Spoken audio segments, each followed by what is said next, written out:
Excellent. So I think this is our cue to start. First of all, thank you all for joining us. I'm Gil, founding part of UpWest. Super excited to host this session with Assaf Wand, CEO and co-founder from Hippo Insurance, Oz Alon, CEO co-founder of HoneyBook. We have lots to cover.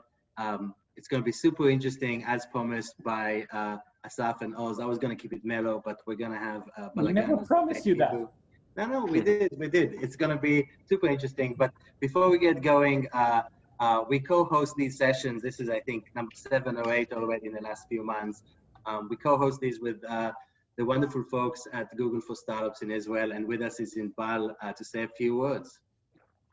Thank you. I think balagan is good. You said balagan, and it's you want some balagan in a Zoom. Otherwise, it'll be boring, right? That's right. That's good. Let's keep that energy. I wish I didn't take the kids to school this morning. We could have had them here. You could have brought them. They could have been the speaker. It could have been insightful. Yeah. So thank you, Gil. And this is really, I think, the 8th session, and we are always excited because it's always getting more and more interesting. So Google for Startups, really short for any founder here who doesn't know our work. We support early stage founders, bring them the best of Google, and we operate worldwide. I think the most important thing for me to share with any founder here who isn't familiar is just to join our network, and you can find out more online. But this event specifically, and all the events that we've had with UpWest, I think provide so much value, and we always hear the feedback. So I'm personally excited to hear all the balagan that's coming up. And thank you for the amazing partnerships. And I'm going to pass the mic back to you. And good luck to everyone. Thank you, Inbal. Maybe a few words about UpWest. UpWest is an early stage fund focusing at the pre-seed and seed stage. We focus exclusively on Israeli founders looking to break into the US market. We've invested in over 80 startups since 2012 in domains such as cyber, fintech, digital health, consumer, DevOps, and the likes, and proud first investors in a company called HoneyBook. So thank you, Oz, for allowing us to invest in your company. With that, we're going to get going. But before that, just to give folks some context, maybe Oz and Assaf, you want to say a few words, maybe about your background, just a little bit, and about the company where you guys are today, size and so forth, just to give context for folks. Assaf, I will let you begin. Wow, okay. I'll do the very, very fast version.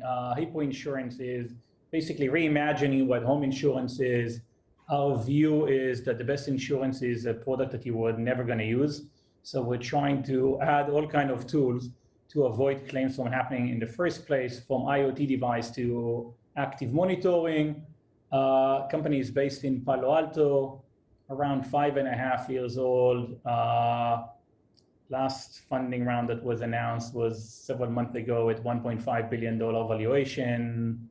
280 people, all working remotely, other than me, who's staying in an overpriced office by myself, just so I'll feel okay. And that's it. Thank you. Just so you feel that you're using these that spend. Exactly. Yeah, it's tough. It's tough. So Oz from HoneyBook, slightly older than Hippo, around 7 years running. We serve small business owners across the country here in the US. What we basically do is help them communicate with their clients, manage their businesses, and transact money with their clients. We are around 100 people split in San Francisco and Tel Aviv, and we definitely are leasing some super expensive offices these days, especially here in San Francisco. Thank you.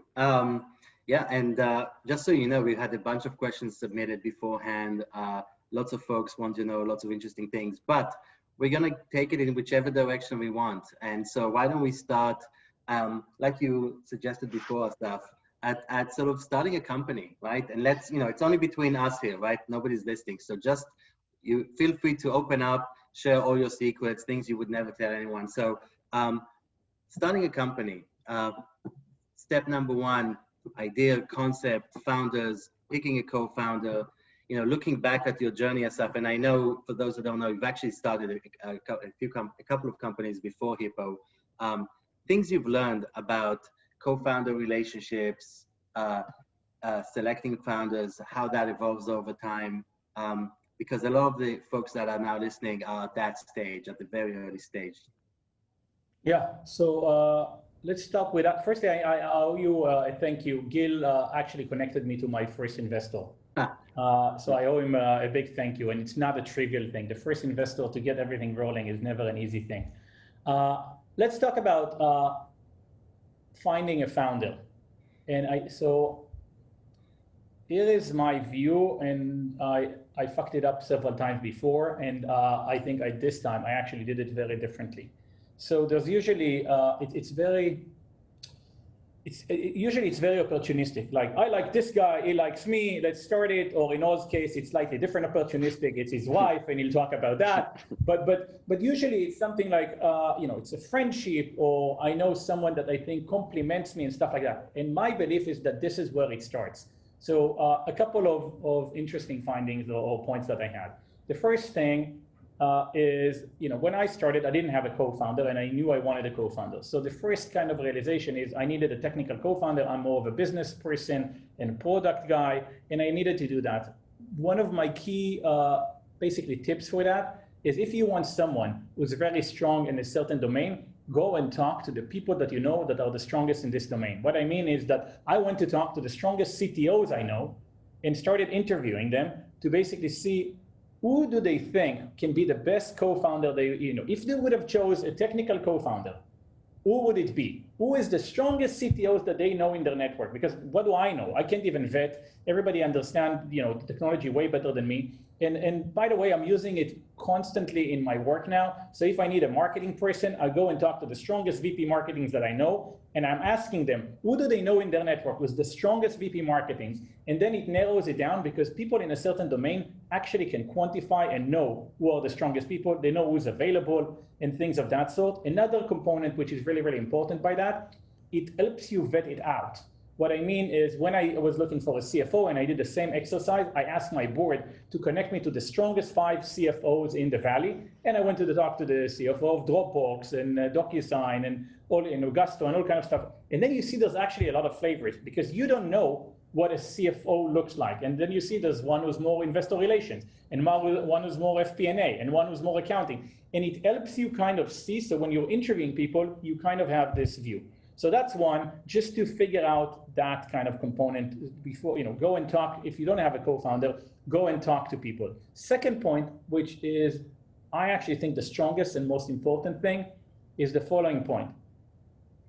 Co-founders, when they're starting a company, getting so pumped up by talking about the idea rather than talking about the important things that they should talk about. I'll be very specific. You sit down in a room and like, oh, this is going to be super cool, and we're going to add this feature and this feature, and it's all pipe dreams because you're standing in a room and you don't have a single customer, and it's the most magical point in a company anyway. But the thing is, when I met my co-founder and we spent like a month and a half getting to know each other, went to dates with the families and things of that sort. By the way, my co-founder doesn't need to be my best friend. He just needs to be someone I fully trust. Which is a very different thing. And then we went for a honeymoon trip. We basically went for a 2-night trip to Carmel, and we put everything on the table. And what I mean everything on the table, I'll give you some questions that nobody asked. Are you a CTO, but you actually want to be a CEO? There is a Wall Street Journal article tomorrow, and they want to interview us.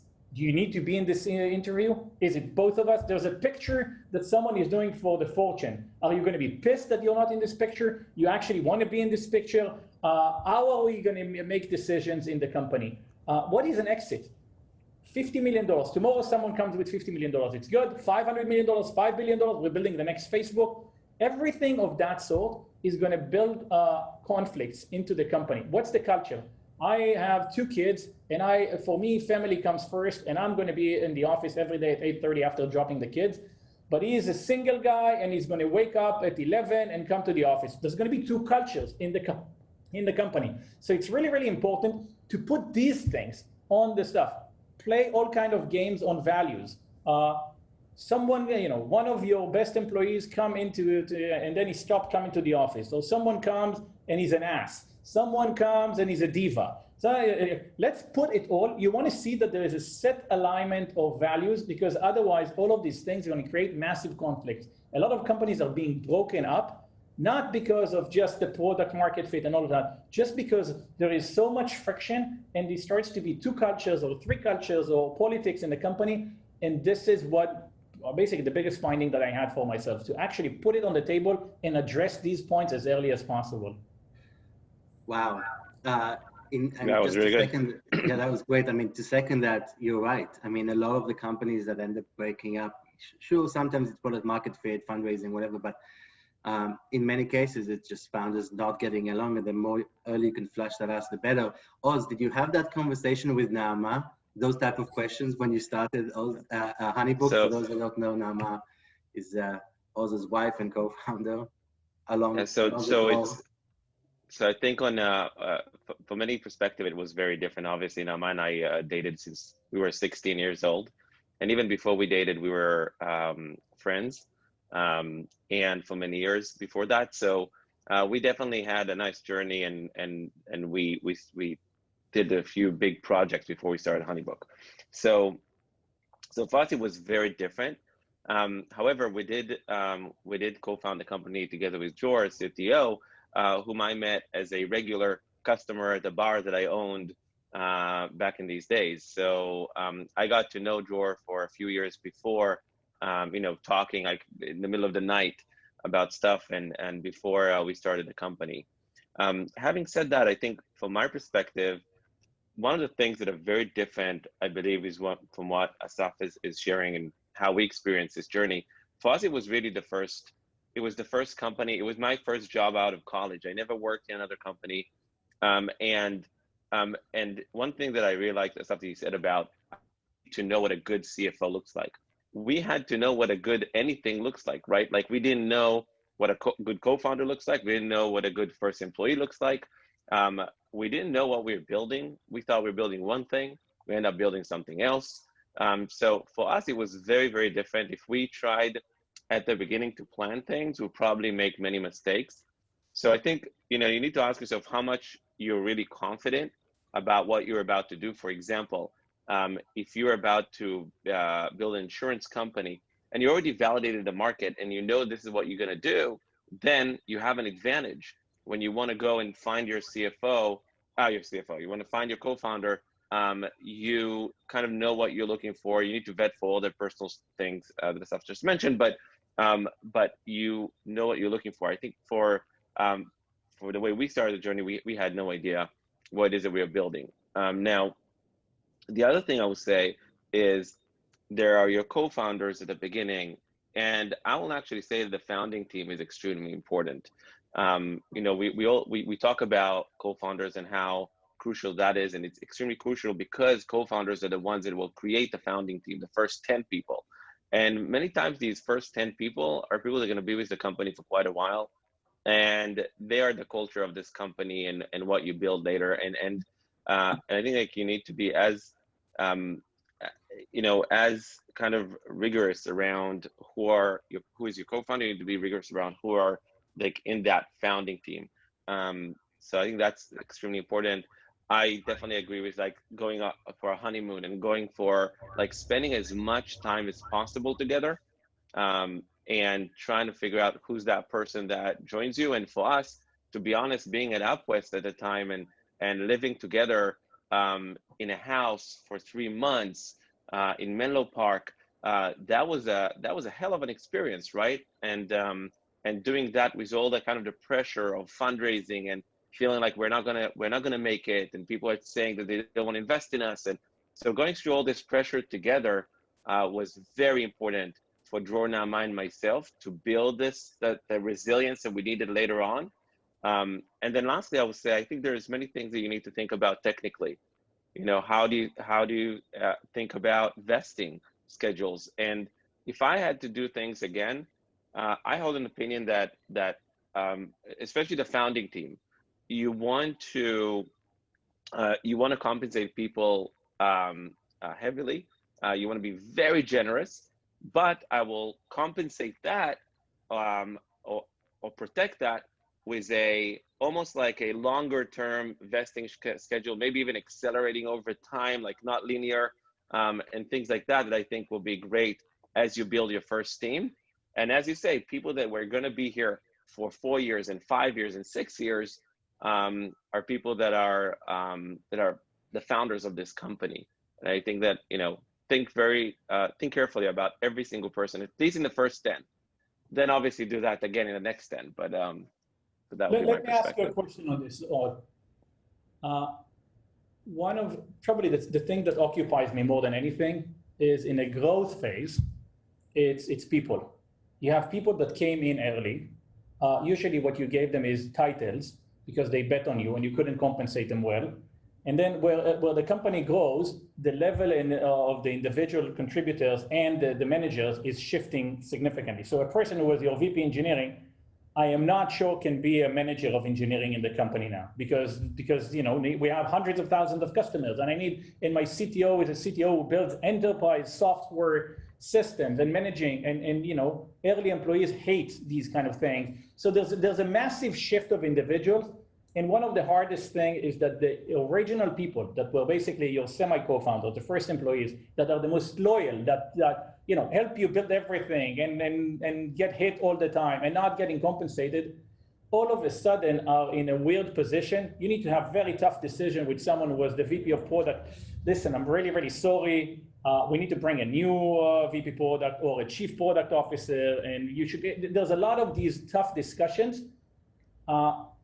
By doing, I think that you should be very generous with people that coming in, because that's the only way you can compensate them. And they work 24/7, and they're basically a co-founder from start to finish. But what do you do with these transactions, especially when the company grows and your investor said you need to bring someone else, you realize that you need to bring someone else, it's different people.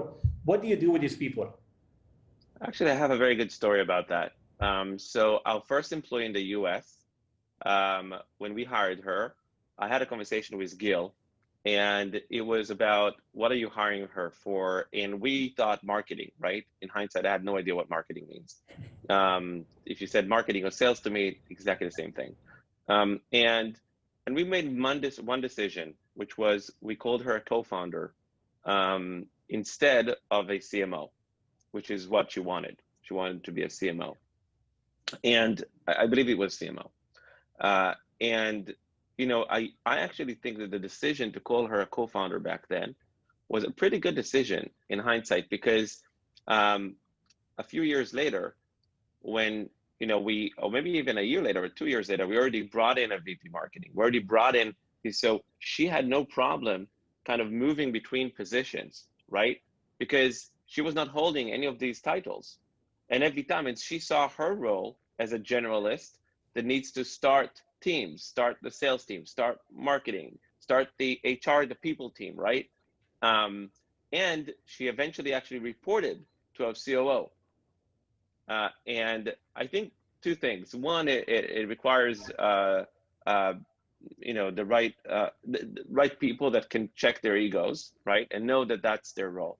But secondly, and that's why I'm saying the founding team, when you give someone that title, it's a much more generalist title that people will understand that they're not executives, right? Over time, they're going to hire the people that they're going to report to, and either that, or the company is going to they're not going to grow as fast as the company, and maybe they need to leave. But we had both things happen to us, right? We managed many people out in the company, and people from the founding team, and we had people kind of being the executive and then reporting to an executive. We had that a few times too from the founding team. So, and we had people not being on the executive team from the co-founding team, and that happened too. So, I think we need to.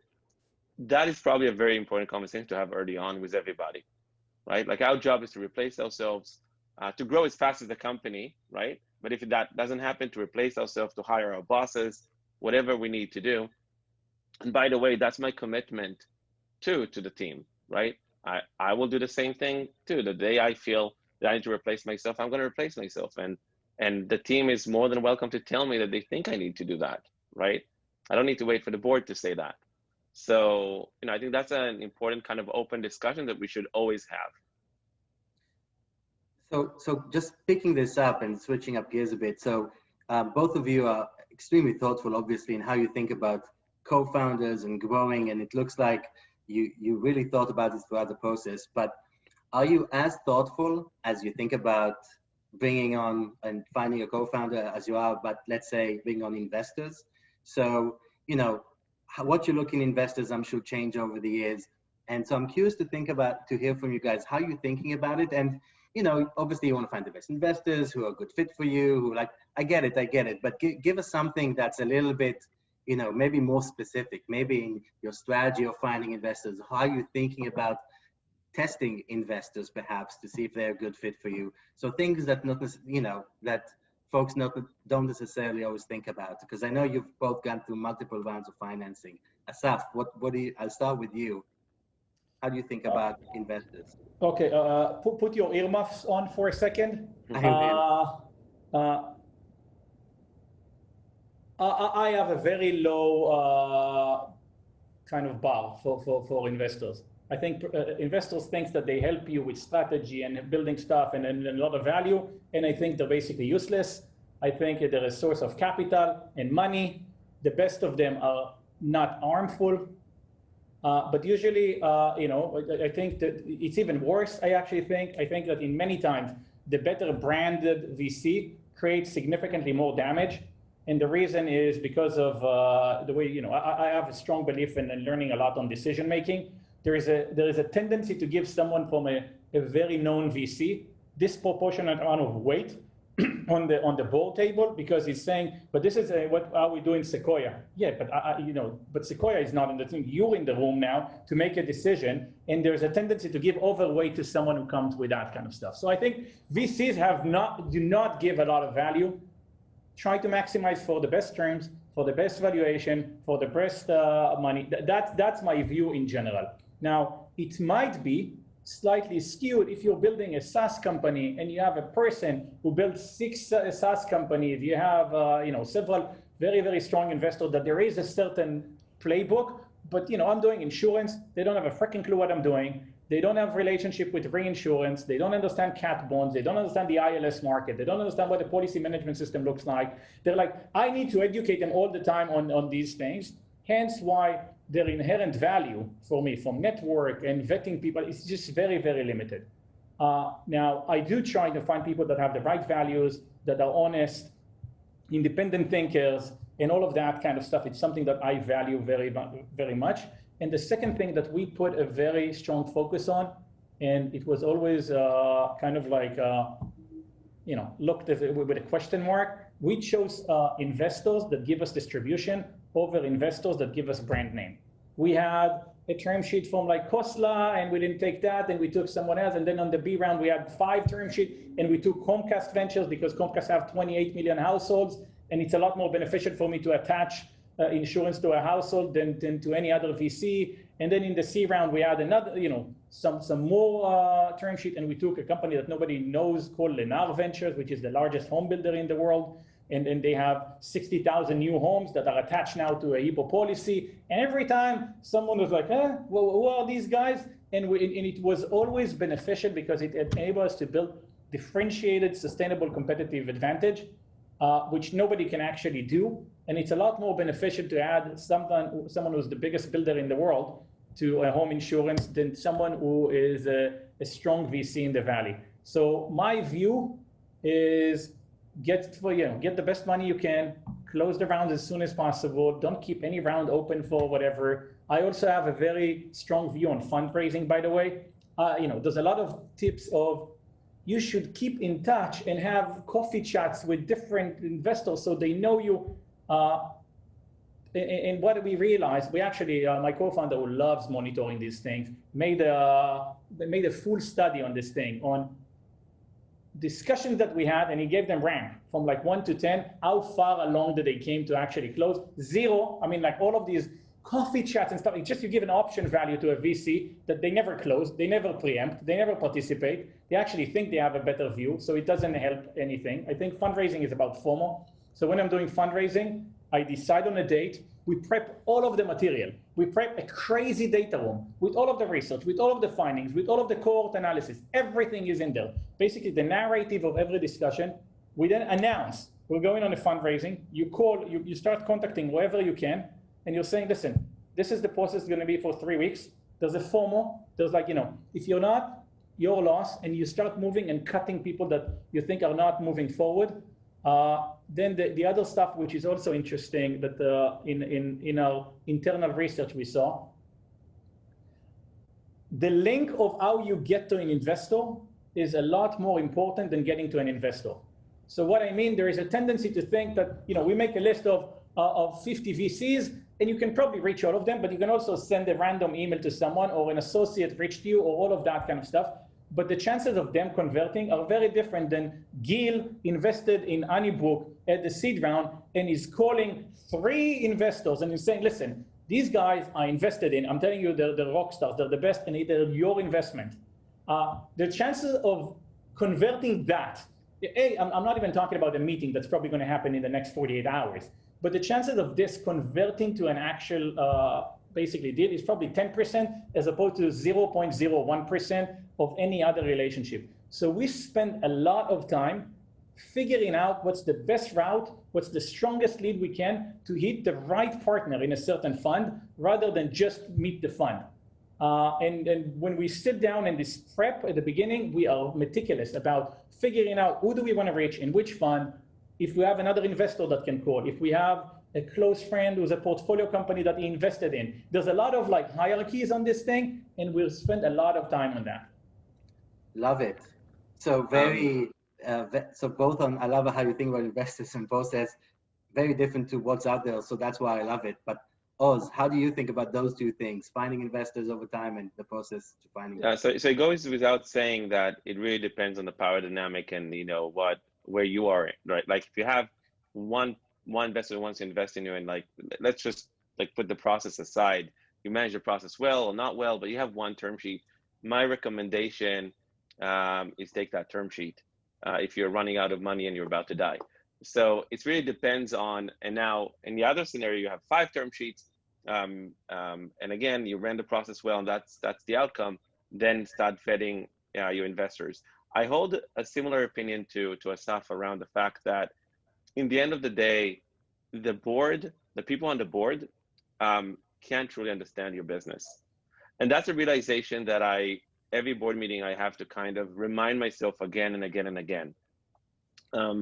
And we can talk about how to manage boards and stuff like that. This is a different conversation. The TLDR will be always assume that they don't remember anything from the last board meeting and tell them what they need to look at. But that's, again, another discussion. If we get there, great. I believe, just like I talked before about maybe to change the incentives to the founding team, we need to have this conversation about investors and board seats. The fact that we are all taking for granted that every investor that writes a check is going to sit on the board, I think that's a mistake for all of us, for the entire ecosystem, and for the founders, for the CEOs, for companies, for the customers, and for the investors. I don't understand why investors want that, to be honest, right? And I believe we need to have an open discussion about that. Plan your board well early on.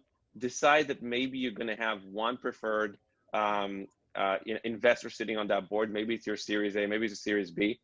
I believe you should have an open discussion with that person.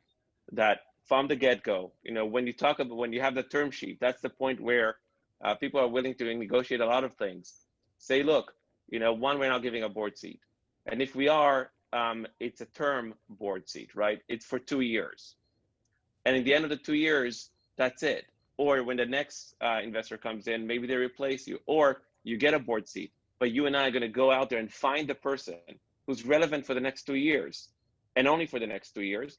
And then you and I are going to go again in the end of the 2 years. And either we decide to keep this person, or we'll decide to find another person. And I believe that if we, when I look at our independent board members, we have some phenomenal people on the board. And when I look at my investors, super smart. There's no doubt they have some pattern recognition, etc. But do they have the capacity and the domain expertise and understanding? They don't. And I think, you know, an open discussion early on would be very beneficial for everybody. And I will advise every co-founder, every entrepreneur to think about it as they're negotiating terms in the term sheet. Talk about the board, decide what that board will look like. And again, I share Assaf's opinion. Yeah, I think one of the hardest things that we did, I had to do board calibration, probably three times in this funding, and it was the hardest thing in the funding round, is to actually shift board members. They all have named board seats. They all have these rights, and you need to calibrate and say, listen, we're not going to have a 15-person board. There's a certain point, you know, we did E round, which is basically like 6 rounds of financing. So trust me, it becomes very murky, very, very fast. And you need to have tough discussion. One of the interesting insights that you find is that always the board members that you like most and you really want to keep are the first one to tell you, listen, just tell me what you want. If you want me to get off, you think you can find a better person, I'll walk. And the people that you always want to move, like, it's really important, I'm going to be there, I'm going to, you know, there's a one-to-one correlation on this thing, which is always very, very interesting. By the way, it's not that I'm saying that you know, investors are not smart and not capable. I have fabulous, amazing investors, but most of these relationships are off board. It's like I have relationship with specific people that I know are very growth oriented, and these are the calls that I'm going to have because of this individual. It doesn't mean if it's in the board or not in the board, and you can find a different investor in the, you know, a different partner in your investment kind of fund that actually is a lot more beneficial for what you need because of a phase and different things like that.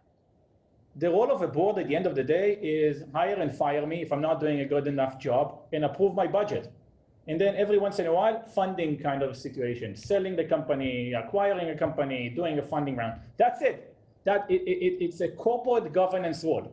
Their job is not to give me the strategy, is not to give me all kind of things or inputs or great ideas that basically giving me homework. This is not their job. And I learned over time to be very meticulous about that stuff and just tell them, guys, this is not in the agenda. This is not the point.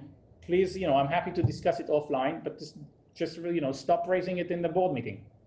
You know, it takes a while to build the confidence on how to basically manage a board properly. By the way, I would say the board members want to see that confidence. They want to see that you control the room, that you kind of like hold that tight in many ways. And in the end of the day, they want you to tell them what they need to talk about, how they need to think about it, and what kind of inputs they're going to bring in. A question to you, Assaf, do you bring the executive team into the board? Depends. If I usually try to have them for a session to, you know, the chief product officer to present the product roadmap. The CFO is always in the meeting with me. And sometimes the GC, depends if the external basically counselor is in or not. But I don't bring all of them. I have too many people anyway, and it becomes a mess. It's actually easier to manage over Zoom than it is to manage. Yeah, absolutely. I love it over Zoom. In real discussions. If we're talking about board, I don't enter a board meeting where I don't know the outcome of every freaking thing that's happening. I send the materials a week before, have a call with every board member before, making sure that he knows what's going on, they understand what's going on. If there's an issue, raise it up now. I'll tell you if it's a decision that, if it's something we should discuss or not. If there's a problem or something that, you know, really bugs them, because every once in a while there's something that really nags one of them and they really want to talk about it. So we need to have a discussion whether we open it in the board or, dude, do not raise it up. We're going to have a different discussion on that. And I'm very insisting, by the way. And if someone actually raises it up, I have a very harsh call with him afterwards. That I'm not cutting him, so I expect him not to cut me, and all of that. Sometimes you need to put people in the right place. You cannot manage that. Like the board's supposed to be a force multiplier for you, and if it starts to impede your ability to grow, then there's a big problem. And sometimes I prefer to have all of these discussions offline before, so when you're coming to a board meeting, you're having a very specific agenda and you know what you're discussing. Wow. You can always mute on Zoom. There you go. One huge advantage of doing a board these days is over Zoom, for sure. So we talked about, you know, growing your company, the evolution of having deciding on co-founders, evolution of co-founders, founding team. We talked about fundraising and board, but also the culture changes over time, right? And you either program it specifically or it just takes a life of its own. And obviously the last few months has been challenging, but Oz, maybe, I know you have very specific thoughts on that, on what programming culture, working through it. And I'm very curious, and a lot of the questions we received were about, is the culture changing? Is it evolving in the last 6, 7, 8 months? Are you doing anything specific to maintain it? What's going on there? So would love for you to kick that off. So I'll say that as opposed to how I talked about our mindset at the beginning of not knowing where we're going or what we're building and not being very intentional about things, for some reason, about core values and culture, like it's setting out core values and what are going to be the values of the company, we were very intentional. I'm not sure how did it happen, what kind of blog posts we read at the time to convince us to do it. But today I hold an opinion that, kind of looking back at that process, I will advise anyone to do it as early as possible. And if I had to pick the moment, I would say a day after you raised, let's say, more than $1 million. And just picking on the number million, could be any number, but it's because after that, you're building a company. Like, it is what it is. Like, you can't, once you raised a significant amount of money, and from my perspective, $1 million is a lot, then you are now building that company. And if you are not going to, from the beginning, be intentional about what the culture of that company will look like, it's going to grow a culture of its own in a way. Now, it's true that most likely the culture of the company is your culture. You're very dominant in the company. You're building it. Your co-founder, most likely, you pick them and they assembled it together. So there's a high chance the culture of the company is your culture. But being intentional and kind of working with that, who I call the founding team, and saying, okay, let's kind of create a list of what is these core values, why these are the core values. And I think there's some companies out there that did it phenomenally. Like, if you think about Airbnb, it's just beautiful how they set these values. It's going to help a lot of how you build that culture. What's very interesting is, in the 7 years that we exist, we had some good moments and we had some tough moments. A very tough moment was 4 years ago, and we understood that we just didn't hire well. We didn't know what good looks like, and we understood that I think it was like 3 years ago actually, we needed to manage out around 40 people and hire 50 people instead. And that was a process that we did within 6 months. It was super hard for the company and the culture, and I could see how the culture kind of survived it and worked through it. Another tough moment was this year, right? In March, we thought the entire world is collapsing on us, and through this and through how the company was able to kind of manage through it.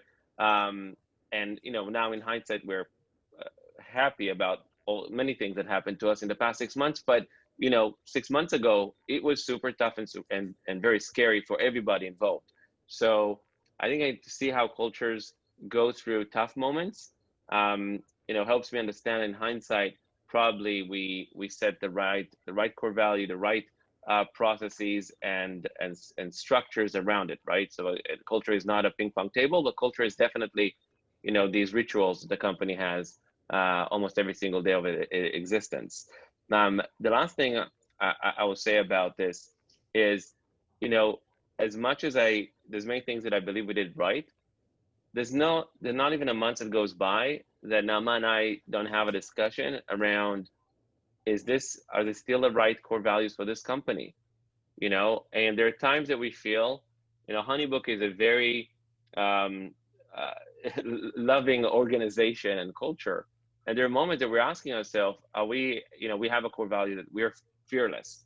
Are we fearless enough, right? Are we doing what we are supposed to do, what our jobs is to do? Are we innovative enough?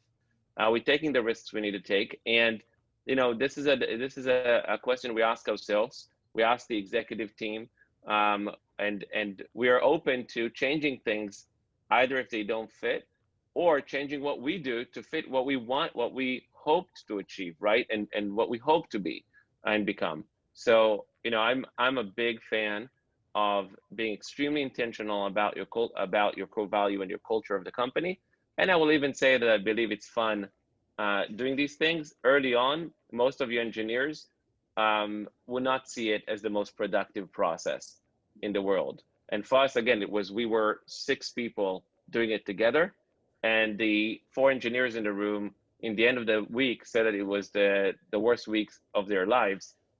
Today, in hindsight, they believe it was one of the most important weeks in the company, and they're very proud that they were part of that process. But that's, did I miss anything, Gil? No, I think you covered it. You covered it all. Assaf. Yeah, I have 180. I don't believe in it at all. It's not that I don't believe in culture.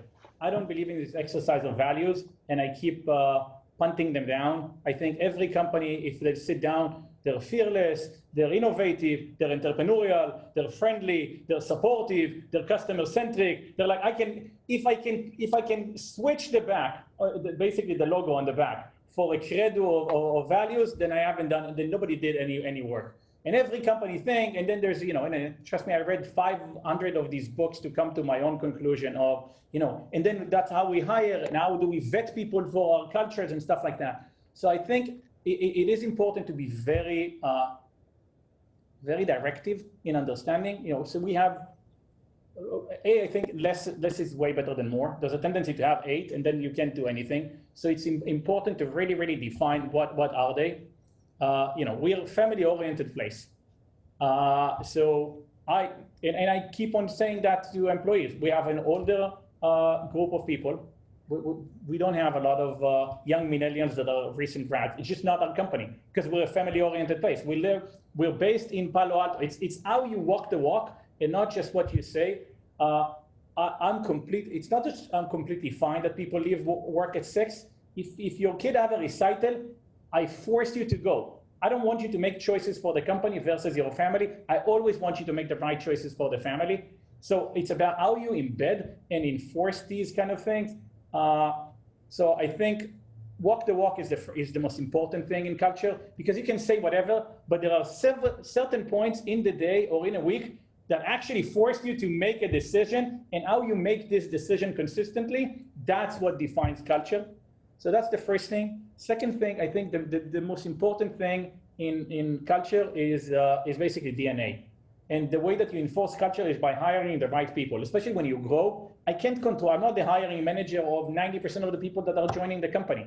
So I need to make sure that the people that are the hiring managers have infused the DNA enough that they can actually hire the right people and communicate to them properly and stuff. So the way that it's done is about how do I educate the people underneath me and constantly walk the walk and have the same kind of thing. So the DNA spread down and we make consistent decisions and stuff like that. That's the second point I wanted to say. Another point that I have is hiring HR and chief people officer. I always think that this is one of the errors that companies do, always too late. Like people always hire this person way too late. In many ways, it's not just that, you hire the wrong person. So people have a tendency to think that HR are the people that help with hiring, firing, and some lovely cultural things in the company. But if you have the right people person and not just HR, it's one of the most strategic people you can find. If you have a strong, thoughtful leader who has, who comes to you and says, listen, we need to talk about growth of people. We need to find that there's trajectories for people to stay. We need to think about, there's a shift in culture over there. Someone who's actually have the hand on the pulse and meet people and stuff like that, like a combination of Wendy from Billions with someone who's a lot more strategic in the organization. You want to have, and you can find these people if you're very thoughtful, and these people needs to be compensated. And these people needs to be part of your C team. And these people need to have a strong voice on the table. And not just, can you do a comp study and can you do, can you actually do the next fund day? It's about, they need to have a strong voice, because if you have a strong person who's strategic about people growth, then you can infuse the culture and make sure that the team is coherent, etc. So I think there's a tendency, if you'll ask people, when do you need to have a chief? 60 to 100 people. I think that if you can get it in 20, it's freaking awesome. It would leverage your company significantly. And there's a tendency to bring them way too far. And maybe just a quick follow-up on the point. I want to say one thing. I want to point one thing. Yeah. First of all, I completely agree with you. You need to walk the walk. and not just say things. But in addition, what I'm hearing from you, Assaf, is that you actually, you're specifying this core value again and again. We're a family-oriented company. Yeah, I'm not against saying the values, but sitting down and making a list of, there's a tendency to write 8 and stuff like that, and you look at and every company is customer oriented. We only hire A team. You're responsible for, you're professionally responsible for your work. We're fearless. We're risk takers. And then it becomes cookie cutter for every freaking company. Choose 3 that are unique, that are like. But that's the thing. But that's exactly. But now you hit the nail on its head. You come up with a list that's probably of 80 of them, and then you say, I actually not want us to have more than 3, and then the discussion starts. Then you have your core team, and it could be only co-founders, right? It could be only you and your co-founder in that honeymoon. But then it starts, because then and I believe in many ways what you described before of asking these questions. You ask about that Fortune magazine question, and in a way, you were trying to vet the culture of your co-founder, and probably you started to kind of create the culture of who is both of you, right? And that mix. So I will vote for that discussion. No matter how you do that discussion, do it early on, and from the beginning. I think maybe core values is the thing you don't resonate with, or that list of the cookie cutter list. But what you do resonate with is culture, and that I can hear that loud and clear. I agree. Culture I think is one of the key. It's differentiated competitive advantage. It reduces churn. It brings the right people to the company. It gets them to work when you want. You're vetting the people. I think culture is one of the most important things. I just think that cookie cutter lists are what there's a tendency to we just did a culture because we wrote a mission and a vision and we wrote. That doesn't mean you need to freaking every day walk the walk, make thoughtful decision. By the way, one of the interesting things, so when I was working with McKinsey has their credo, and I'm sure BCG as well, that Gil came from, and there is a values day. So once a year, everybody meets and talk about, these are the values of the company, and people come in and tell stories of how it represents the values. And some of them you agree, some of them not. We're trying to do one day a year on that kind of stuff. For instance, one of the values that I really like that McKinsey have is obligation to dissent. So no matter what the level of the individual on the team, if you don't feel that the decision that is being made is the right decision, it's not that you need to, you're obligated to actually raise a hand and dissent that stuff, and you're getting appreciated for that as opposed. So there's you can find interesting points from different companies, but you need to constantly push for them, and you need to celebrate these things. Yeah, I couldn't agree more. And a follow-up to that, what I was going to ask is, how do you hire for that, right? I mean, yes, there's hiring and you bring people in and you like them and they're competent, but how do you make sure that the people you hire, to your earlier point of stuff, can represent these precise values? Because like you said before, you can find great CFOs or biz dev folks or whatever. How do you try to find those that will stand up for these values? And particularly at sort of the stage where you're 20 and then you're 40 and then you're 200 people, I'm sure that also changes. Anything specific you do in the hiring process to identify these individuals to make sure that they fit with your culture? So I'm going to say something and I'm going to counter myself with the same kind of sentence. Obligation to dissent to yourself. On myself.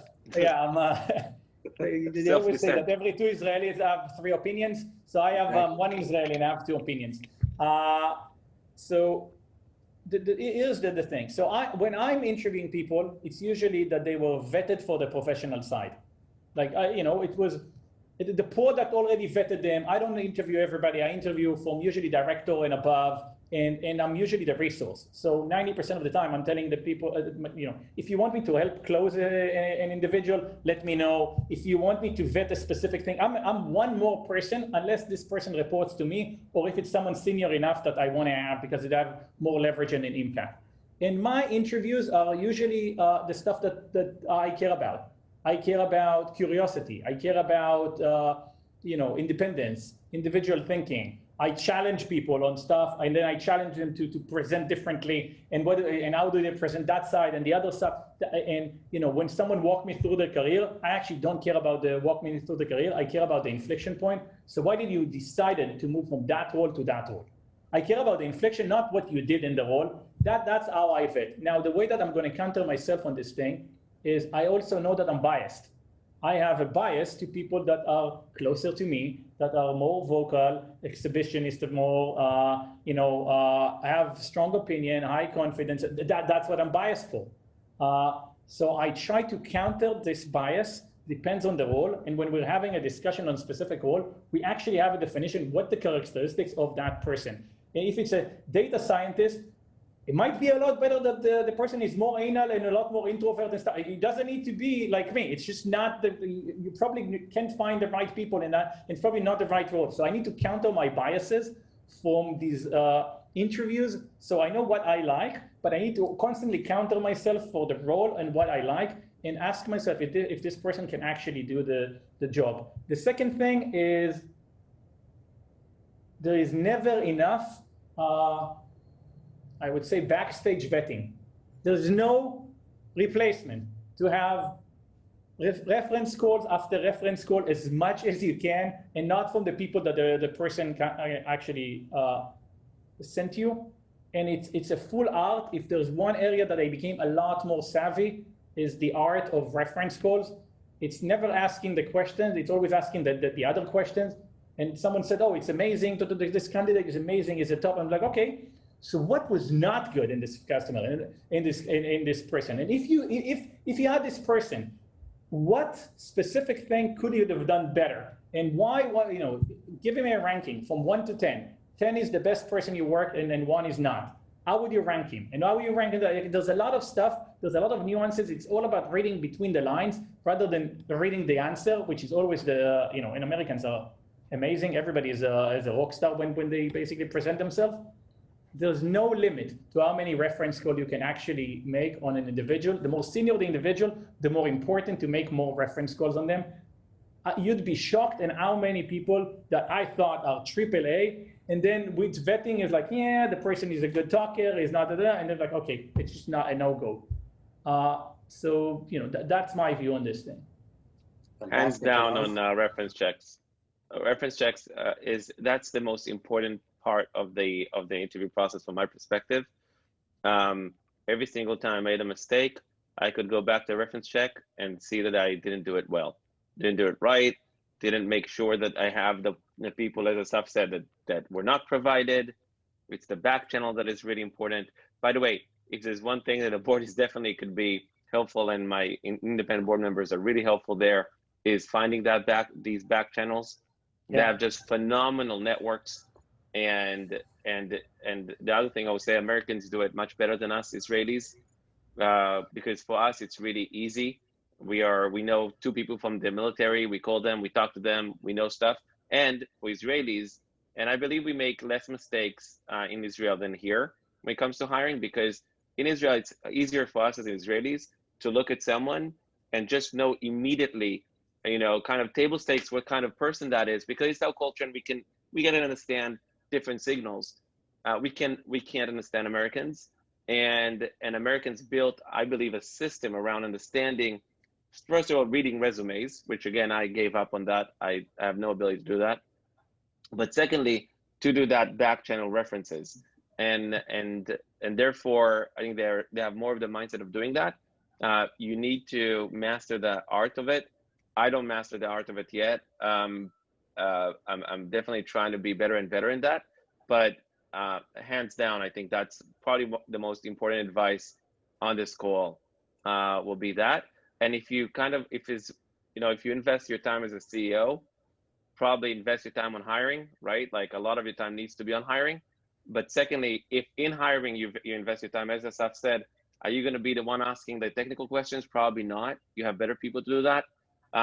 So invest your time in the reference checks. Yeah, I want to add one more framework that works for me on hiring. So I call it the fuck up meter, basically. And what I want to say is the following thing. You have different hires that your chances of fuck ups are very, very different. So I'll give you an example. Engineers, we can vet engineers very well. We know what questions, there is a chance that a guy that we interviewed is not a AAA engineer, is a B+. I'm not saying that this thing doesn't exist, but the risk for the company of hiring a B+ engineer are not that high. Hence, the fuck-up meter is not that high. I can probably vet the right engineer in a 70 to 80% chance, and the damage of having a B+ that I thought is A+, not that bad. I always have job for B+ engineers. On the other stuff of it comes salespeople.